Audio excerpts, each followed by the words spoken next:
सारी गांठें जो छोटी शरीर में गांठें होती हैं वो कैंसर नहीं होती हैं। हेलो साथियों, मैं doctor JP Thakuria, surgeon, Vaishali hospital, Vaishali Nagar. आज हम बात करेंगे मेद या गांठ जो शरीर में कई बार छोटी छोटी गांठें हो जाती हैं, तो उसके बारे में। ये बहुत ही कॉमन प्रॉब्लम है, बहुत कॉमनली लोगों में होती है।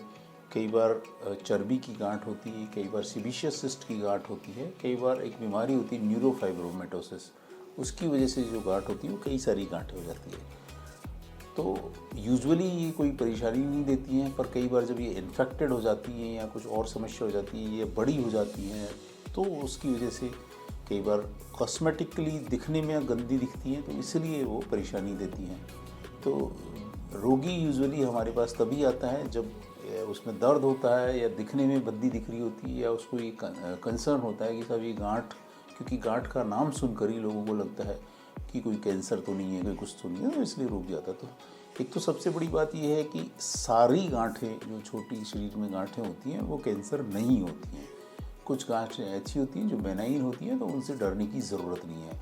परंतु कई बार क्या होता है कि sebaceous, for example sebaceous cyst है बॉडी में, तो वो नॉर्मली साइलेंट पड़ी रहती है, पर वो इन्फेक्टेड हो जाती है तो दर्द करने लग जाती है, और दर्द करने के बाद में रोगी हमारे पास आता है। तो मेरा एक सबसे बड़ा संदेश जनमानस के लिए ये है कि इस तरह की गांठ को अगर आप जब साइलेंट पड़ी हुई है तभी ऑपरेट करा ले तो ज़्यादा ठीक है। उपचार इनका ऑपरेशन ही होता है, परंतु ये है कि जब साइलेंट पड़ी रहती है तभी आप ऑपरेट करा ले तो ठीक है।